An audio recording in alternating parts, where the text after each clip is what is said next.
Millions of people ride subway systems every day. It's a familiar, predictable routine. Brightly lit platforms, the rumble of arriving trains, and the steady movement of crowds transitioning from the street to the tracks. But late at night, that sense of safety fades away. The rush hour crowds disappear. The stations empty out. The echo of your own footsteps becomes the only sound in the tunnel. Just beyond the tiled walls and advertisements exists a massive, dark infrastructure. It is a space where the oversight of the surface world vanishes, leaving only the silence of the maintenance corridors and the deep tunnels. Tonight, we are looking at 3 documented encounters submitted by viewers. We will explore the public transit spaces you use every day, the restricted maintenance zones, and finally, the dead, abandoned tunnels miles beneath the street. Each level represents a different degree of isolation, places where the presence of another person shifts from a common occurrence to a terrifying anomaly. Our first story takes place in the public transit space, but during the final hours of operation. When a train car designed for hundreds is stripped down to almost zero occupancy, the atmosphere of the commute changes. Sophia worked late shifts at a New York hospital. One evening, she missed her usual ride and boarded a final train of the night. Her car was empty, except for an elderly man sitting at the opposite end.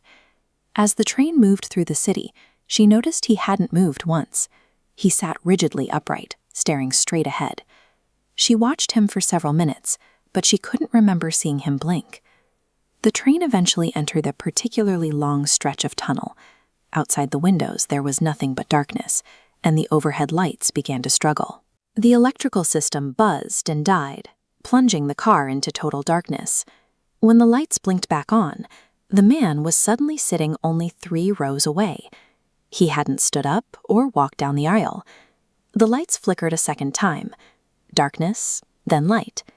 He was now sitting directly across from her, still staring forward and still entirely motionless. Sophia immediately fled into the adjoining train car. Looking back through the connecting window, she saw that the seat he had just occupied was now empty. She watched the car for the rest of the ride. No one exited.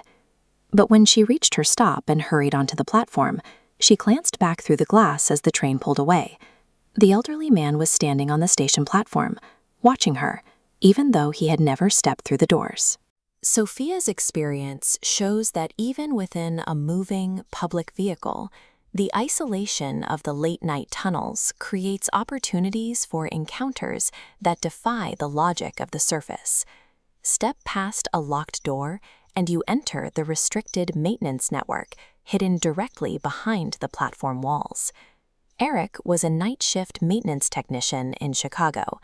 At 1:30 a.m., he received a report about flickering equipment deep inside a service tunnel, a location strictly off-limits to the public.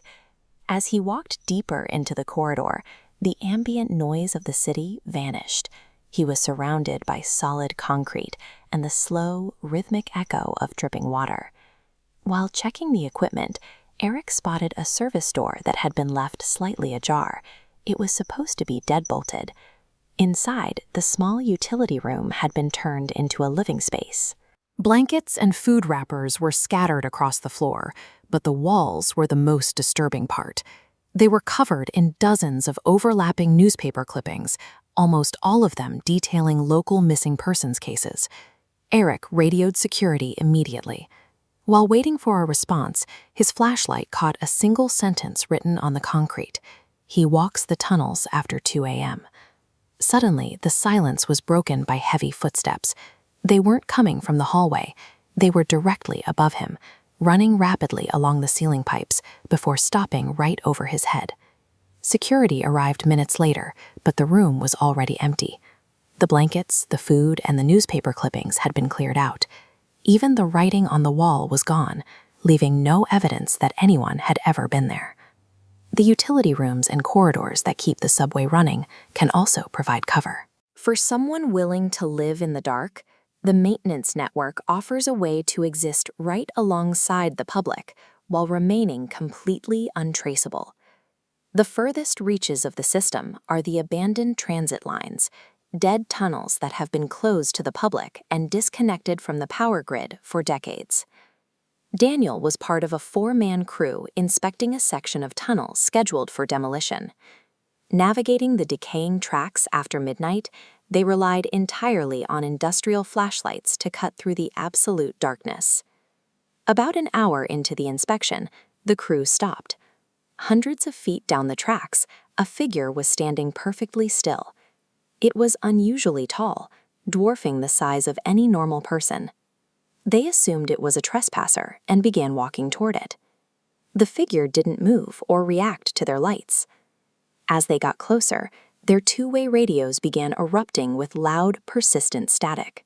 When they finally shined a high-power beam directly at the shape, they realized it was an optical illusion, a collection of old pipes and cables hanging from the ceiling.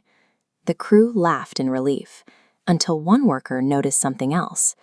If the tall shape was just pipes, they still had to account for the second figure, a distinctly human silhouette, standing right beside it. The crew immediately turned back. As they moved toward the exit, they heard echoing footsteps behind them. The sounds perfectly matched their pace, never closing the distance but never falling behind. Once they reached the surface, they checked the inspection photos taken during the walk. In every image, a dark silhouette was visible on the tracks behind them. In the final photo, taken just before they left the tunnel, the figure was less than 20 feet away. In the deepest parts of the system, the distance from the surface removes any immediate hope of help. You are left entirely dependent on your own senses against whatever has claimed the dark. Eventually, you return to the surface. You step back onto the platform and rejoin the world of light and noise. The concrete beneath your feet serves as a thin barrier between the commute you know and the hidden, dark world we've just explored. Thousands of people stand on these platforms every day, unaware of who might be moving through the corridors directly behind them. So the next time you find yourself alone, waiting for the last train of the night, pay attention to the dark tunnel entrances at the end of the platform, and be very careful about who steps onto the train with you.